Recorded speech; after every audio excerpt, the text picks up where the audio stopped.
Hi guys, hope you're all doing good and hope you're enjoying the news in 30 minutes. Today on the 9th of January 2024, let us look at some of the important issues of the day. Let's get on right with it. The first issue is GI tags in India, that is preserving the cultural heritage as well as promoting the economic growth. So we have to understand why GI tags are important from prelims perspective. Because from prelims perspective, it is becoming very important that there are very high chances that they can ask about GI tags. So let us now understand some of the conceptual as well as factual information about GI tags. Okay, so the first information is, what is a GI tag? It is a tag that is given on products, and these products must have some specific geographical origin. It should have some specific geographical origin, or it should at least possess qualities. It should at least possess qualities or a reputation. It should possess qualities or a reputation that are due to that particular geographical origin. So in either of the case, the products will be granted GI tags. I'll repeat again. GI tags are products that have a specific geographical origin. That is one. The second is, or it can also be a product that possesses certain qualities or reputation of that particular geographical origin. So in either of the case, GI tags will be granted. So that is the first information that you should know. The second information is, GI tags can be granted if the applicant is any trader body or any association, or it can be any organization. So a traders body, association or organization can be an applicant for a GI tag. What you should understand is, no individual. It is not granted to any individual. That is another information that you should know. The next is, one information that you should know is, the raw materials that are used. The raw materials that are used in, let us say, the manufacturing of that products need not be sourced from the same geographical area. I'll repeat again. The raw materials that are sourced to manufacture the product need not be sourced from the same geographical area, except an agricultural product. Okay, obviously if the product is agricultural, then that product has to come directly from that particular area. But outside the agricultural product, if there is any other product, then the raw materials that are used in those particular products need not come from that area itself. I'll give you an example. See, for example, if you take Banarasi pan, the leaf for this Banarasi pan will come from Bihar or will come from West Bengal. Okay. The next is Kanchipuram silk. The Kanchipuram silk, the mulberry silk that comes for the manufacture of this textile, the mulberry silks, this comes from Karnataka. So Kanchipuram is famous for its silk saris. The saris are manufactured by the raw materials of mulberry silk that comes from Karnataka. Okay, so raw materials need not be sourced from the same geographical areas. It can be sourced from other regions as well, except obviously in agricultural products. So that is another information that you should know from the prelims perspective. Okay, now I'll keep adding more prelims perspective that is important. The next important information is, every state in India has at least one GI tag. That is another information. Every state in India has at least one GI tag. Okay. The next information is, over 500 products across all the states of India.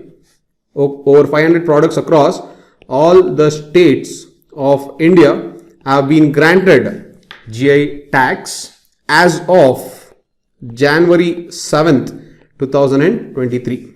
So as of January 7th, 2023, over 500 products across all states of India has been granted GI tag. Okay.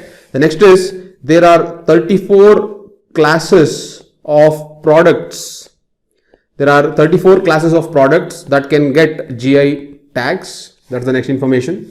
This 34 products can be ranging from chemicals, paints, obviously agricultural products, food products, handicrafts.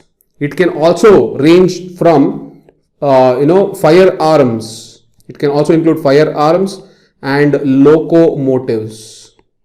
It can include firearms and locomotives. So overall there is 37 classes of products. These 37 classes of products are put under 5 broad categories.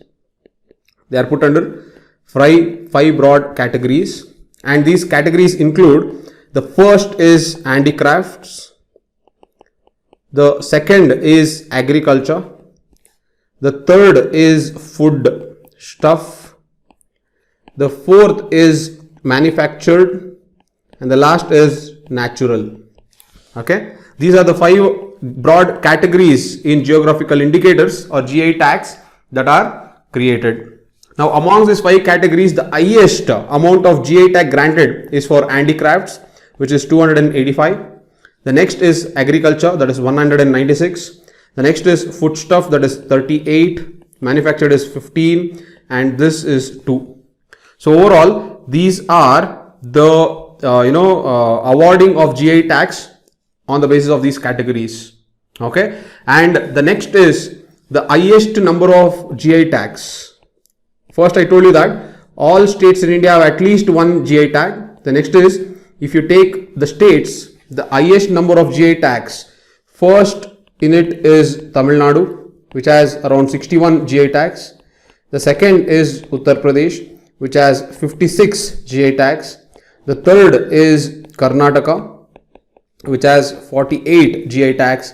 And the fourth is Kerala. This has 39 GI tags.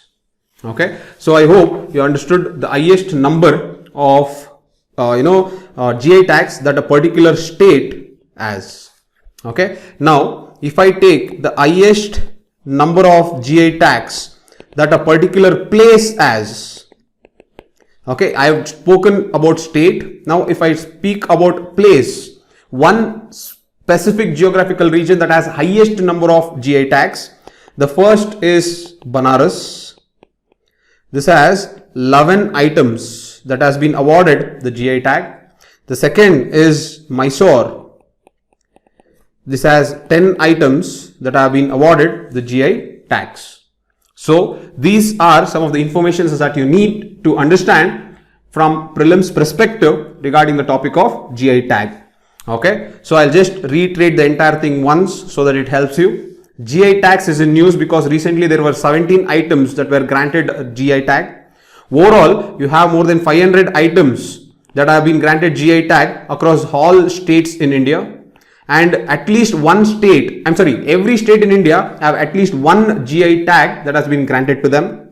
GI tag is a geographical indication tag which are given to the products that either have a specific geographical origin or they possess qualities or reputation that can be confined or that can be specific to a particular geographical region.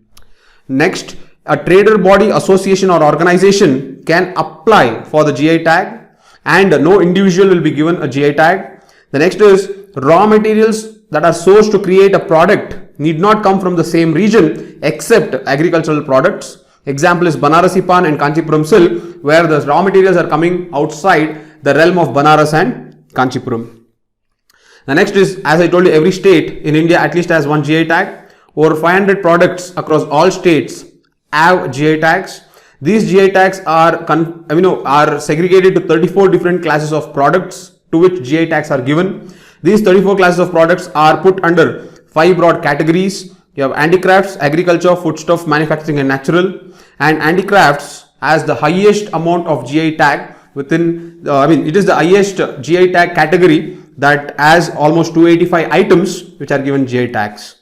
Okay, and the highest number of GI tags at the state wise is Tamil Nadu, Uttar Pradesh, Karnataka, Kerala, and the highest GI tag at a place, a specific region or a place level is Banaras, that enjoys 11 items that has GI tags. So this is some information that as been in news, and hence it becomes very important. Now, one thing what you should also understand is this is how you need to prepare for a particular topic if you are preparing it from prelims perspective.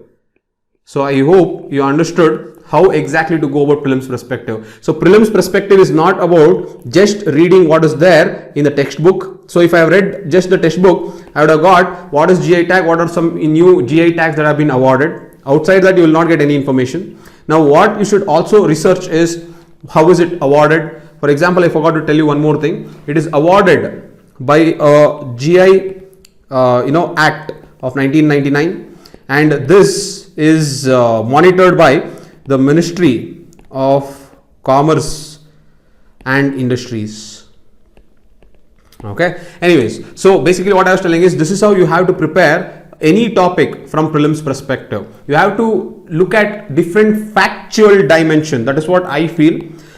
This is something that you have to look at. Okay, you have to bring different factual dimensions, like who are the highest states, which are the highest items categories, what are the different places that have highest items. So like that, try to search on the factual dimensions, because it is the factual dimensions that become very, very important for prelims. For prelims, if you give English, everyone can use their common sense and get the right answer.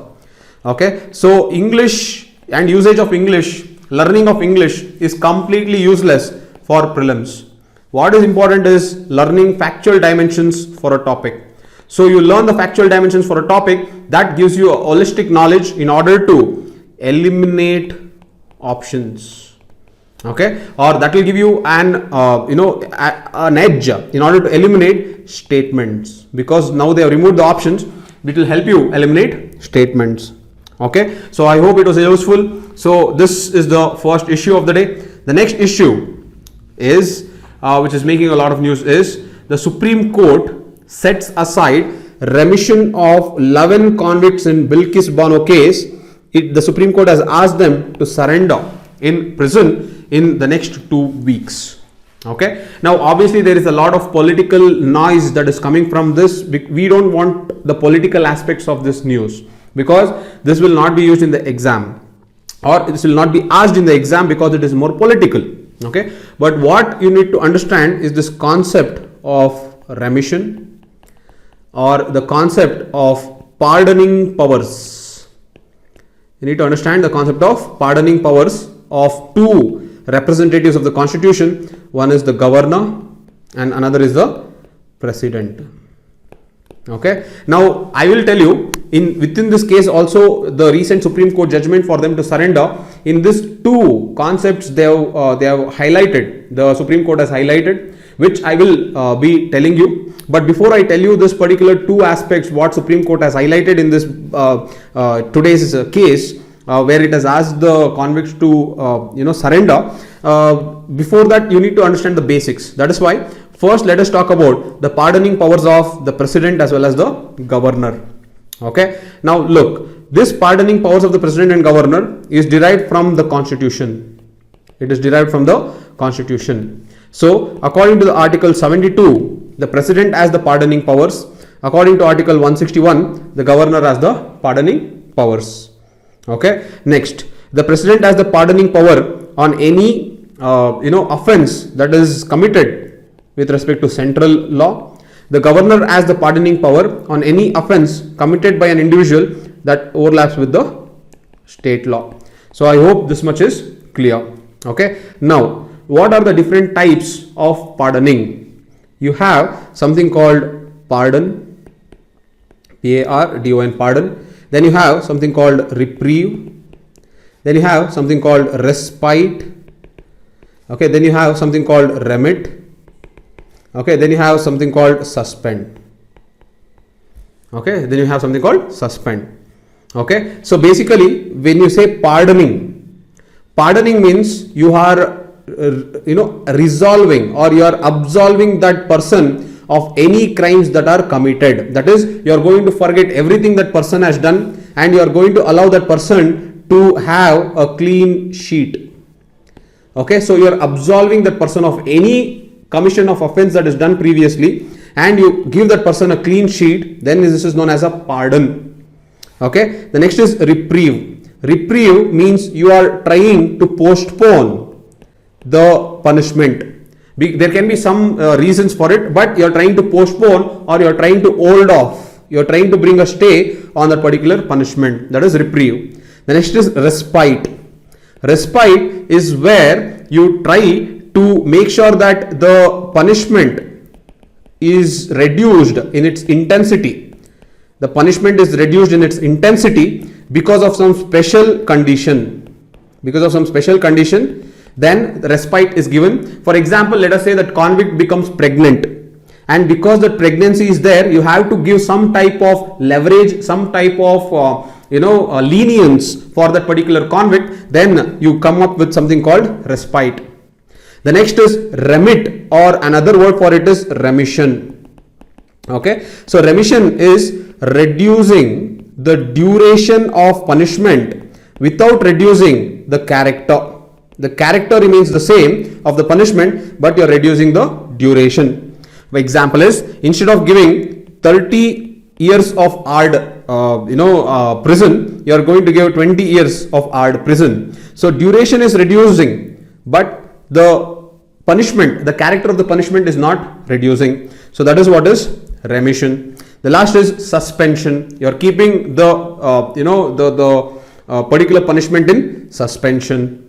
Okay, so these are the 5 important aspects of pardoning powers that has been given via the constitution to the governor in article 161 and president in article 72. So I hope you understood what is the basics of pardoning powers. Some information that you should know is when it comes to pardon, okay, when it comes to pardoning of a death penalty, when it comes to pardoning of the death penalty, then irrespective of it is in the central law or irrespective of it is in the state law, the pardoning power is only present with respect to the president. The president is the only person authorized in the country to pardon a death sentence, irrespective of it being a central law or a state law. That is the first information that you should understand. The next is with respect to pardoning a court martial. Court martial is basically a military court, and military court, let us say, has punished an army personnel. In that case, if the pardoning has to come, that can be done only by the president. Okay, so this is some information that you should know about the president and the governor. The last information that you should know is the pardoning powers. The last information that you should know is the pardoning powers of the president and the governor is not discretionary. It's not discretionary. That is, they have to abide by the aid and advice of the executive. That is the Council of Ministers. Okay, they have to abide by the Council of Ministers advice. So it is not discretionary powers. Okay, again, this pardoning powers cannot be questioned in the court of law. So I hope you understood what is the pardoning powers of the president as well as the governor. Now, what has happened in Bilkis Bano case? Okay, this is a case that happened in 2002 where Bilkis Bano was gang raped. After gang raping her, her family was killed. So on that basis, 11 people were convicted for life imprisonment. 11 people were convicted for life imprisonment. Now, the Gujarat court, using the remission policy, the Gujarat court using the remission policy of 1992, this is Gujarat remission policy of 1992, has given a remission for these convicts and has released these convicts. Okay, now let me tell you what are the mistakes that has happened in this case that Gujarat government did. Okay, the first mistake that the Gujarat government has done is this Bilkis Bano case, the conviction was given by a sessions court. The conviction was given by a sessions court in Mumbai. This conviction that was given by the sessions court was later approved by also the Maharashtra High Court.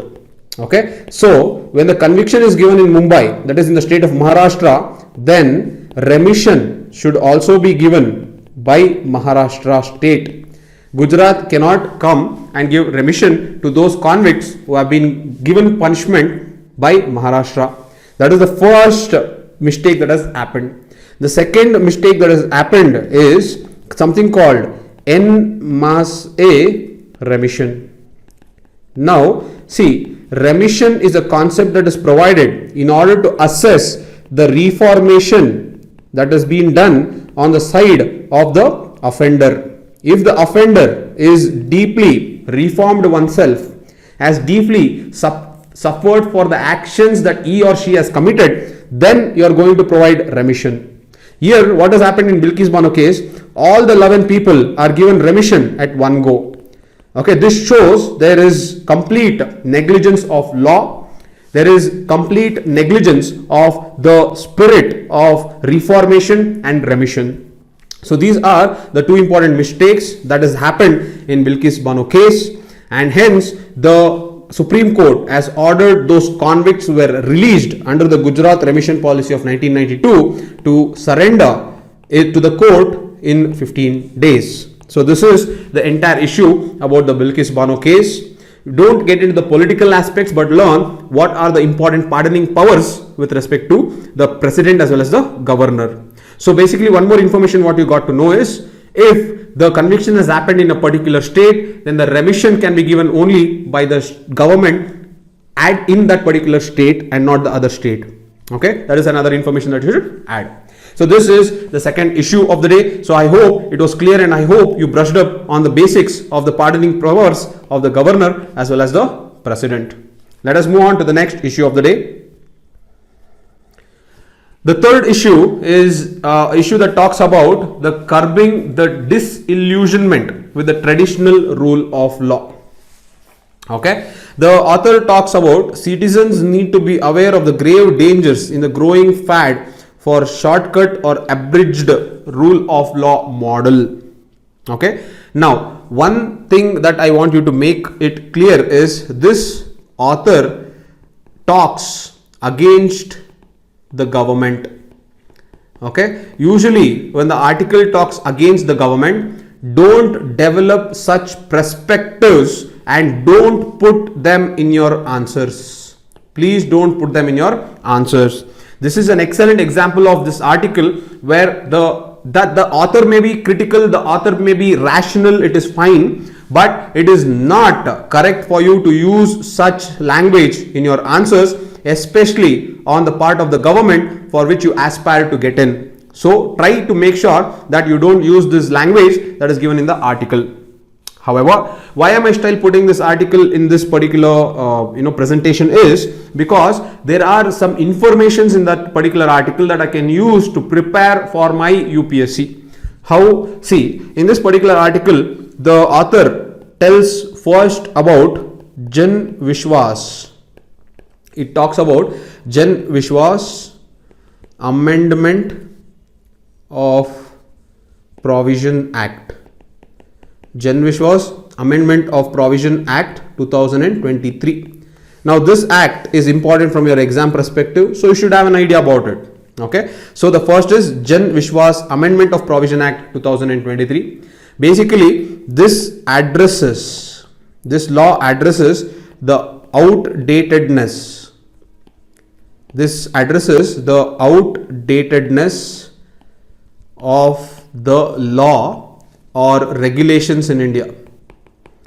The law or regulations in India. That is the advantage of this act.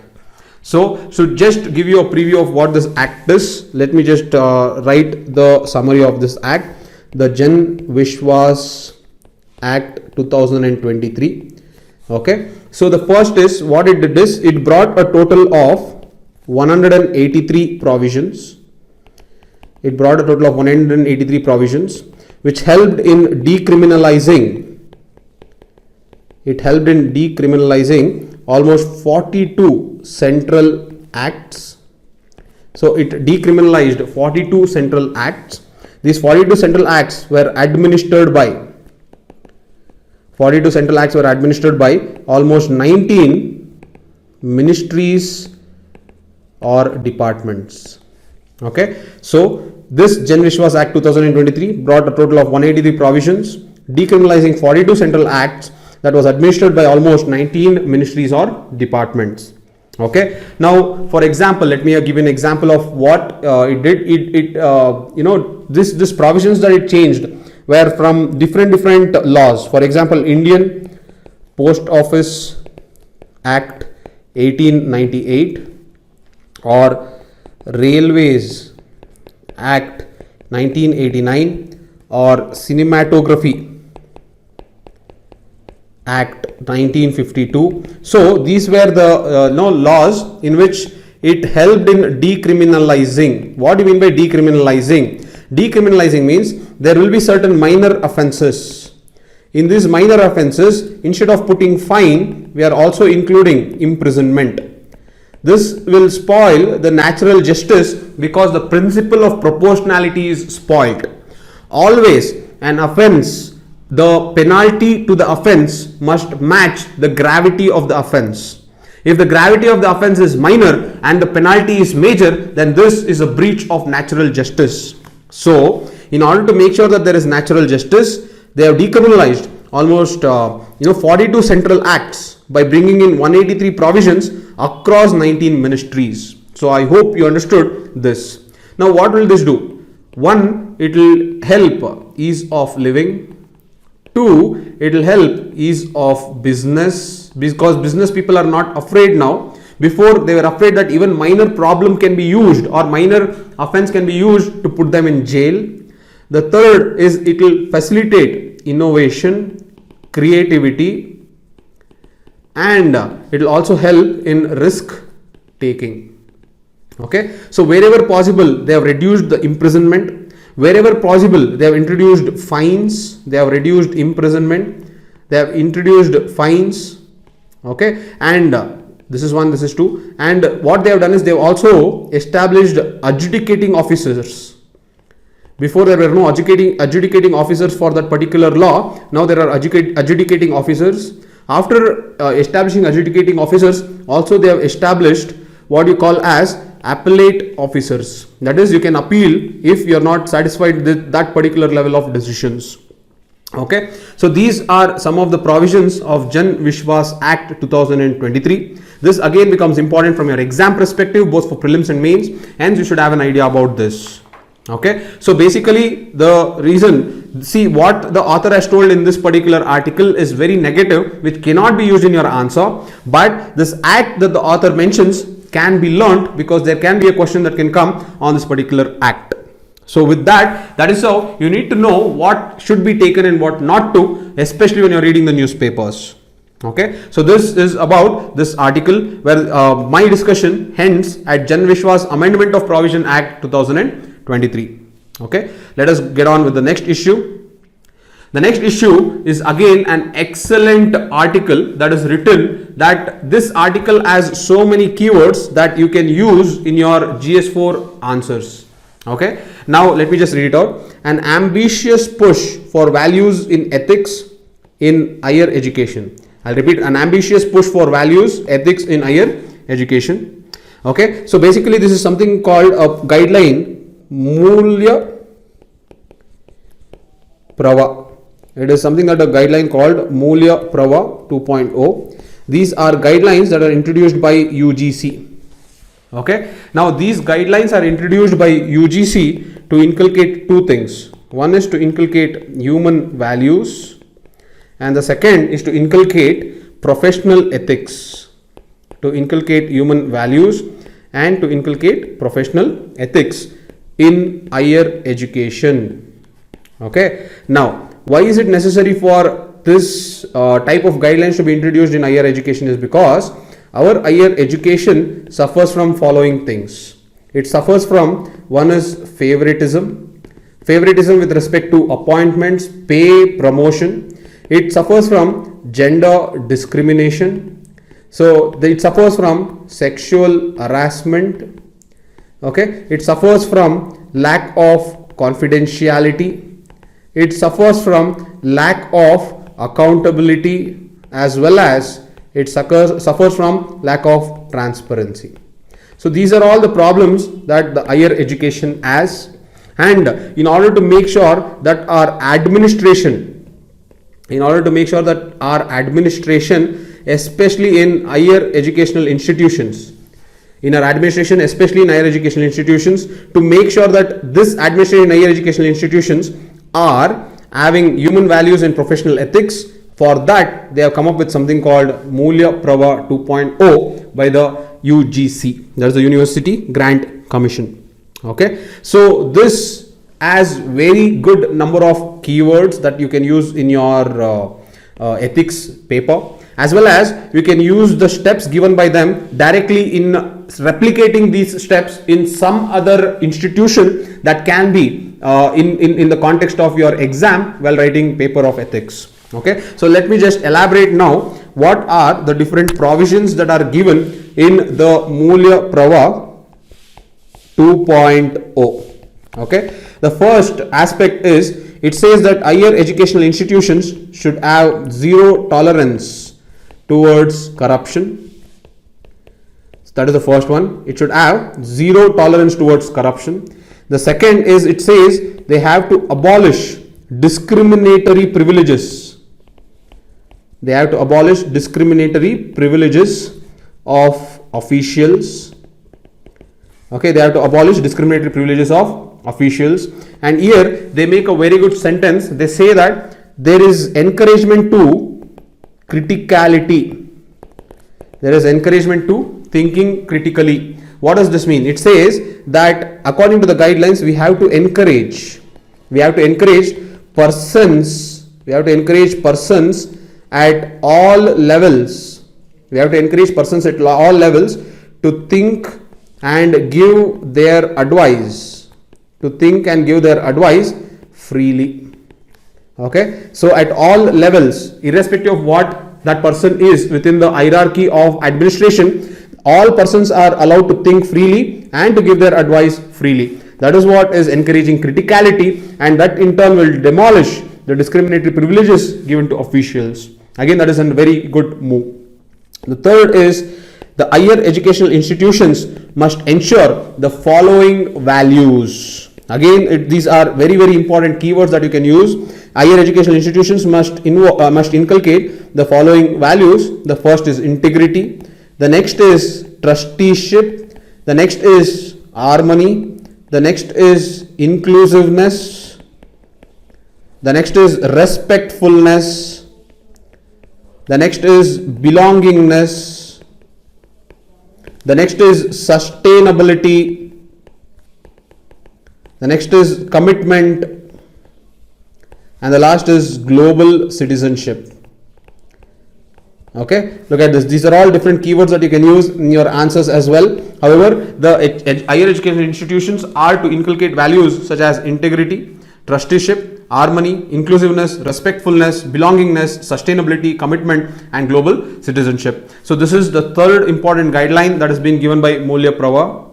The next is, the higher educational institutions are mandated to voluntarily disclose all critical information. It is mandatorily it wants the HEI to voluntarily disclose all critical informations, and also to subject themselves to scrutiny. Can I say that this is in line with the spirit of section 4 of RTI? Okay, it is in line with the spirit of the section 4 of RTI, which says that any public institution must be subject to scrutiny and must voluntarily, proactively disclose information. Okay, that will show the culture of transparency. So this is similar to that. That is, the Mulya Pravah says that higher education institutions must voluntarily disclose critical information and subject themselves to scrutiny. The last is, it talks about teaching. It tells teaching is a noble profession. Okay, teaching is a noble profession, and teachers play a very, very important role in shaping the character, the personality as well as the career of the students. Okay, so these are the three important keywords: character, personality and career of the students. So teachers, for the first time we are realizing the importance of teachers and how teaching is a noble profession.